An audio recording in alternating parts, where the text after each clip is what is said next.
Bunlar da uzun süredir. Bunlar da burada mı? burada fabrikamızda yapılmak için. İnşallah. İnşallah sizin desteklerinizi bekleriz. Diğerini menengiç kalması. Kokusuna bakalım. Güneşte bozulmaz mı? Yok, şu an bozulmaz. Daha yeni bırak. Çok bırakmayın. Bu sene Bademli'de tüm il genelinde başlattığımız bağ bozumunu yapmak, oradaki kooperatif sahibi çiftçilerimiz, kooperatif üyesi kardeşlerimize bir araya gelmek için geldik. Önce Rabbim bereket versin inşallah. Hayırlı, helal kazançlar versin. Bir yeryüzü cenneti Diyarbakır. Tarımda Türkiye'nin en önemli ve dünyanın sayılı üretim merkezlerinden biri.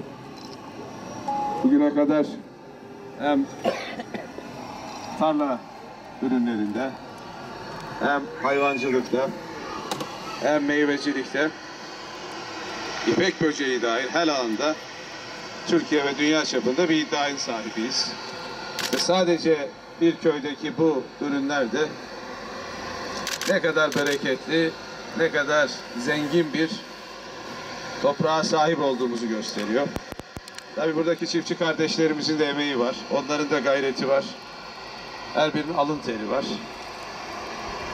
Burada gördüğünüz ürünlerin hepsi doğal, organik, kimyasal bir mücadeleden bağımsız yapılan hakikaten her birisi hem insan sağlığı için hem de çevreye zarar vermeden yapılan bir üretim için çok güzel çalışmalar. Biz göreve başladığımız ilk gün Diyarbakır'ın her yanıyla, yönüyle, her köşesiyle, her kişisiyle inşallah kalkınacağını, bizim de bu amaçta çalışacağımızı beyan etmiştik. Hamdolsun gerideki 2,5 yılda valilik olarak, hükümetimiz olarak, kaynaklarımızla, müdürlüğümüzün, Kırsal Kalkınma Kurumumuzun, ajanslarımızın verdiği desteklerle çok önemli mesafe kaydettik. Şimdi 19 Ağustos itibariyle de Cumhurbaşkanımızın teveccühü ve Sayın Bakanımızın da güveniyle Diyarbakır Büyükşehir Belediyesi Başkanı olarak da göreve başladık. Rabbim mahcup eylemesin. Bu süreçte de Büyükşehir Belediyesi olarak kendi bünyemizdeki Kırsal Kalkınma Dairesi olsun, tarımla ilgili bütün daire başkanlıklarımız olsun, ilk gün talimatımızı verdik. Bütün arkadaşlarımız bu alanda şimdi Büyükşehir Belediye'mizin de imkanlarını kullanarak bütün gücümüzle alanda çiftçimizle, üreticimizle birlikte olmak, özellikle onların yetiştirdikleri ürünleri piyasaya, pazara sunmak, böylelikle emeklerinin karşını almak noktasında bir katkı ve gayret sergileyeceğiz inşallah. Ziraat Odası başkanlarımız, üretici birliklerimiz, tüm kooperatiflerimizle bu yeni dönemi birlikte inşa edeceğiz inşallah. Organik tarımda sertifikasyon ücretini ödemekten tutun da fidan, gübre ve temel girdi desteklerine kadar bunları çiftçimize inşallah aktaracağız. Özellikle kooperatif örgütlenmesinde başarılı kooperatiflerimiz var. Ama sıkıntıda olanlar da var. Onları da biliyoruz. Şimdi onların hepsini içine katacak. Her bir ürünü üretildiği yerden dünyada talebi olan pazarın son tüketicisine kadar götürecek bir zinciri kuracağız. İşte burada gördünüz. Bakın, üretilen üzüm bir ürün. Ama bu üzümü sadece üzüm olarak yetiştirmek, satmak ayrı bir şey. Bunu değerlendirip üzüm suyuna dönüştürmek, bir katma değer elde etmek ya da pekmeze dönüştürmek, bunlar ayrı bir boyutta. Asıl olan buradaki ürünü işleyerek katma değerle çok daha yüksek bir gelire taşımak. Bunu yapacak gücümüz, gayretimiz, en önemlisi inşallah niyetimiz var. Bunu el birliğiyle Diyarbakır genelinde bütün bölgelerde bir uygulama planıyla, bir eylem planıyla hayata geçireceğiz.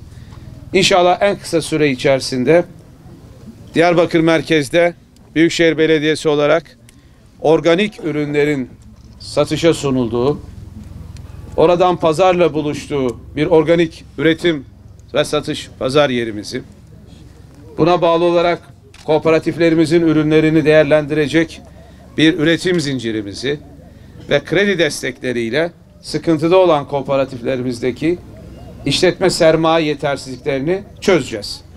Bu konuda bakanlığımızın destekleri var. Kırsal Kalkınma Kurumumuzun destekleri var. Bizim de büyükşehir destekleri olacak. Ve böylelikle inşallah bizim işimiz olan, milletimizin derdi olan iş, aş ve buna bağlı gelir artışına hep birlikte ulaşmış olacağız. Tabi biliyorsunuz, sıklıkla söylüyoruz, Diyarbakır'da devam eden Türkiye'nin en büyük projelerinden biri olan Silvan projemiz var. 8 baraj, 23 sulama projesi. 235 bin hektar alanı sulamaya inşallah taşıyacağız. En azından 1'e 11 gelir artışı, ürün değişikliği ve deseniyle insanımızın refah artışı olacak ve ilk etapta 300 bin insanımız bulunduğu yerde iş ve istihdam sahibi olacak. Rabbim mahcup eylemesin.